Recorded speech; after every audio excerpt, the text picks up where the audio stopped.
Benefit అనేది పొందగలుగుతాం. Okay గురుగారు, ఇంకా కుజదోషం ఉన్న వాళ్ళు ఇప్పుడు ఈ కార్తీక మాసంలో ఏమైనా విశిష్టమైన పూజలు చేయాలంటారా? చేస్తే వాళ్ళకి ఎలాంటి ఫలితాలు లభిస్తాయి? అదే అండి, అంటే మామూలు కుజదోషం ఉన్న వాళ్ళు సర్ప సంబంధమైన నాగదేవతల విగ్రహాలు ఉంటాయి కదండి, అక్కడ మామూలు అక్కడ ప్రదక్షిణాలు చేసుకోవడం, కుదిరినప్పుడల్లా పుట్టల్లో పాలు పోయడము, అలాగే ఆ సర్ప విగ్రహాలు ఉంటాయి కనుక దేవాలయాల్లో వాటికి అభిషేకం అర్చనాదులు అవి చేసుకోవడం, ప్రదక్షిణ నమస్కారాలు చేసుకోవడం, ఇట్లాంటివి చేసుకోవడం మంచిది. అలాగేనంటే సాధ్యమైనంత వరకు కుజదోషం ఉన్న వాళ్ళు ఎరుపు రంగు వస్త్రాలు ధరించకూడదండి. కుజుడు ఎరుపుకు కారణం కాబట్టి. అలాగే మంగళవారం కూడా కొత్త పనులు ప్రారంభించకపోవడం మంచిది. అలాగేనంటే ఎక్కువ పగడం రత్నము ఇలాంటి రత్నాలు ధరించకూడదు.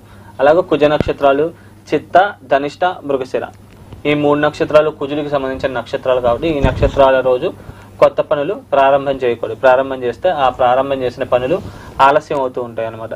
అందుకని ఏంటంటే ఇవి గమనించుకొని మనం మంచి గైడెన్స్ తీసుకొని మనం అనుకున్న పనుల్లో ముందుకు వెళ్తే కనుక 100కి 100% సక్సెస్ అయ్యి మనం అనుకున్నది తొందరగా సాధించగలుగుతాం. మంచి బెనిఫిట్స్ అనేవి కూడా పరిపూర్ణంగా పొందగలుగుతాం అనమాట. అందుకని ఏంటంటే మామూలు అంటే కుజదోషం అనేది చెప్పారనమాట. కాకపోతే ఏంటంటే మిగతా గ్రహాలకు అన్ని గ్రహాలకి దోషాలు ఉంటాయి. ప్రత్యేకంగా అంటే కుజుడు కొద్దిగా పాపగ్రహ కారకత్వాలు, శని కూడా కొద్దిగా గ్రహ కారకత్వాలు ఎక్కువ కలిగి ఉన్నాయి అనమాట, రాహుకేతువులు. అందుకని అలా చెప్పబడ్డాయి.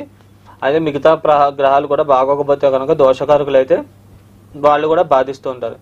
అంటే పెద్దవాళ్ళ గురువు బాగలేదనుకోండి, పెద్దవాళ్ళని ఎదిరించడం వల్ల సమస్యలు దోషాలు ఏర్పడుతూ ఉంటాయి. అట్లా గౌరవాన్ని గౌరవించకపోవడం, దేవుడిని తిట్టడము ఇట్లాంటి వాటి వల్ల దోషాలు వస్తూ ఉంటాయి అనమాట. అందుకని ఏంటంటే ఆ గ్రహాన్ని బట్టి మనం పరిహారం అనేది చెప్పాలి. అంటే అందరూ వీటిల్లో ఎక్కువ హైలైట్ చేస్తారు కానీ మిగతా గ్రహాలకు కూడా దోషాలు ఉంటాయి అనమాట. బుధుడికి ఉంటుంది, శుక్రుడికి ఉంటుంది, మామూలు సూర్య చంద్రుడికి ఉంటుంది, అలాగే రాహుకేతుడికి అన్నిటికీ ఉంటాయండి దోషాలు. కాకపోతే అంటే మెయిన్ ఆ 4 గ్రహాలకే దోషాలు అని చెప్తూ ఉంటారు ఎక్కువ. అది కరెక్ట్ కాదు, మిగతా గ్రహాలకు కూడా దోషాలు ఉంటాయి. అంటే ఎక్కువ అంటే కొన్ని గ్రంథాలు కొన్ని కనుమరుగైపోయినాయి అనమాట. అందుకని పాత గ్రంథాలు కొన్ని లభ్యం కావట్లేదు, కొన్ని పోయినాయి అనమాట. అందుకని అంటే కొన్ని యోగాలు కొన్ని దోషాలు మనకి తెలియదు అనమాట. అంటే ఇప్పుడు మనకి లభించేవే మనం ప్రమాణంగా తీసుకుంటున్నాం, దానివల్ల కూడా ఇది అవుతుంది. అందుకని మిగతా గ్రహాలకు కూడా దోషాలు ఏర్పడతాయండి. అంటే ఓన్లీ ఈ 4 గ్రహాలకే కాదు, అది గమనించుకొని మనం పరిహారాలు అనేది సజెస్ట్ చేస్తే మనకి బెనిఫిట్ అనేది ఎక్కువ ఉంటుంది అనమాట.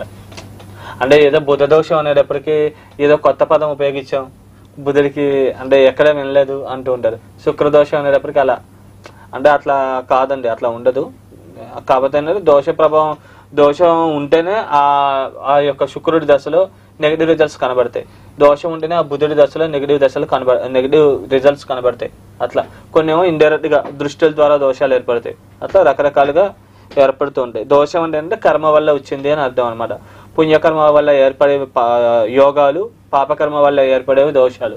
ఏదైనా సంచిత ప్రారబ్ధ ఆగామి పుణ్యకర్మలు యోగాలను తెలియజేస్తే, సంచిత ప్రారబ్ధ ఆగామి పాపకర్మలు దోషాలను తెలియజేస్తాయి. వాటిని బట్టి మనం ఎక్కడ దోషం ఏర్పడితే అంటే ఆరోగ్య శరీర లగ్నంలో ఏర్పడితే శారీరక ఆరోగ్యం దెబ్బతింటాం, అలా ఇదవుతుంది. కుటుంబ స్థానంలో కుటుంబ సభ్యుల మధ్య మనస్పర్ధలు, చికాకులు ఇట్లాంటివి ఏర్పడడం, బాగా గొడవలు తగాదాలు ఇట్లాంటివి రావడం ఇట్లాంటివి జరుగుతుంది. సోదరి స్థానంలో ఏర్పడితే సోదరి వర్గీయులతో సంబంధ బాంధవ్యాలు దెబ్బతింటము కొద్దిగా ఇట్లా ప్రాబ్లమ్స్ అవుతూ ఉంటాయి అన్నమాట. ఓకే గురుగారు, కాల్ తీసుకుందాం.